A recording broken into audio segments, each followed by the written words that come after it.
Digital arrest scam. Digital India என்ற பிரச்சாரத்துக்கு சொந்தக்காரரான நமது ஒன்றிய பிரதமர் மன் கி பாத் நிகழ்ச்சியில டிஜிட்டல் கைது மோசடிக்கு எதிராக மக்களை எச்சரிச்சிருக்காரு. என்னடா நம்ம டிஜிட்டல் பிரதமரே இப்படி சொல்லியிருக்காருன்னு யோசிக்கிறதுக்குள்ள இந்த டிஜிட்டல் அரஸ்ட் ஸ்கேம் படு பயங்கரமா தலைவிரிச்சாட ஆரம்பிச்சிருச்சு.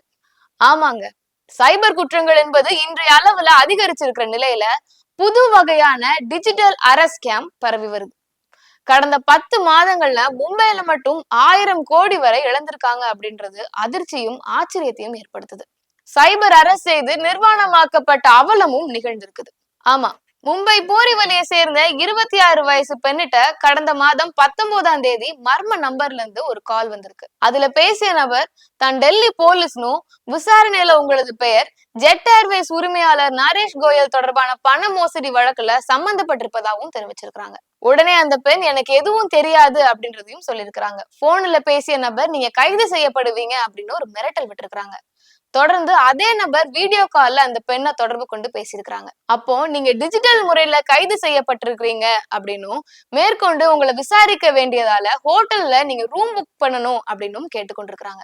அந்த பெண்ணும் ஹோட்டல் அறையில் அறை எடுத்தார். அதற்கு பிறகு உடம்பு முழுவதும் சோதனை செய்ய வேண்டி இருக்கிறது என்றும் எனவே அனைத்து ஆடைகளையும் களைய வேண்டும் என்று கேட்டுக்கொண்டனர்.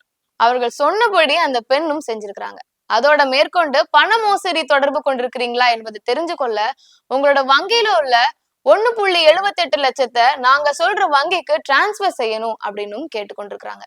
அப்படி அந்த பெண்ணும் பணத்தை அனுப்பியிருக்கிறாங்க. அப்படியும் தொடர்ந்து பணம் கேட்டு அதற்கு பிறகுதான் நம்ம ஏமாற்றம் அடைஞ்சிருக்கிறோம் அப்படின்றத உணர்ந்து அந்த பெண் போலீஸ்ல போய் புகார் கொடுக்குறாங்க.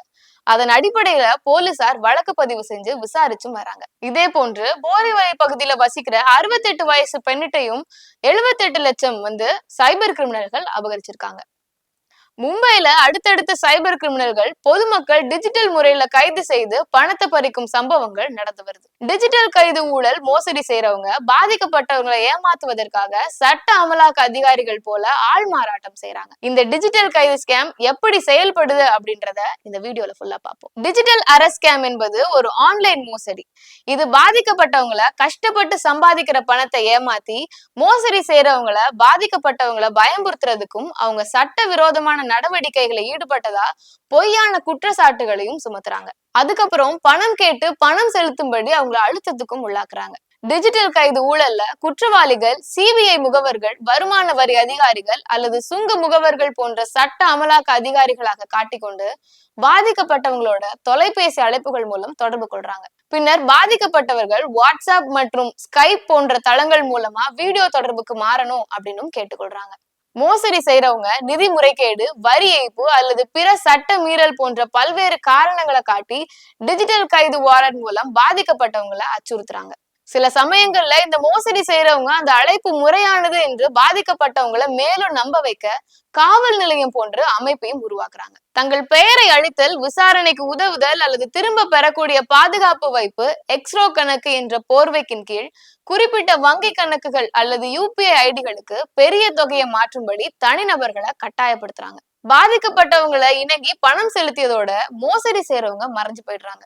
இதனால பாதிக்கப்படுறவங்க நிதி இழப்பு மற்றும் அடையாள திருட்டு எல்லாத்தையும் எதிர்கொள்ள நேரிடுது. உண்மையிலேயே டிஜிட்டல் அரஸ்ட் செய்ய முடியாது. அததான் பிரதமர் மோடி தெளிவா சொல்லியிருந்தாரு. இந்திய சட்டப்படி யாரையும் டிஜிட்டல் முறையில எல்லாம் கைது செய்யவே முடியாது. அதனால இந்த மாதிரி மோசடி கால் வந்தா ஆதார், வங்கி கணக்குகளை ஷேர் பண்ணாதீங்க. அதிகாரப்பூர்வ தகவல் தொடர்புக்காக அரசு நிறுவனங்கள் வாட்ஸ்அப் அல்லது ஸ்கைப் போன்ற தளத்தை பயன்படுத்த மாட்டாங்க அப்படின்றதையும் நினைவு கொள்ளுங்க. வீடியோ கால் வந்தா எடுக்காதீங்க. என்ன சொல்லி மிரட்டினாலும் உங்க வீட்டுக்கு அருகில இருக்க போலீஸ் ஸ்டேஷனுக்கு வர சொல்லுங்க. இந்த மோசடியிலிருந்து தப்பிக்க விழிப்புணர்வுடன் மக்கள் இருக்க வேண்டியது அவசியம் அப்படின்னு இந்திய கம்ப்யூட்டர் எமர்ஜென்சி ரெஸ்பான்ஸ் டீம் சொல்லியிருக்கிறாங்க. பாதிக்கப்பட்டவங்க தங்கள் வங்கியை தொடர்பு கொண்டு அவங்க வங்கி கணக்கை முடக்கணும். cybercrime.gov.in அப்படின்ற தேசிய சைபர் கிரைம் தளத்துல புகார் அளிக்கவும் வேண்டும். வழக்கறிஞரோட உதவியை கூட அணுகலாம். பெருகி வர்ற தொழில்நுட்பம் நமக்கு பல வகையில உதவியா இருக்குது. ஆனா அதை பயன்படுத்தி ஏமாற்ற நினைப்பதற்கு ஒரு கும்பல் எப்பயுமே காத்திருக்கு.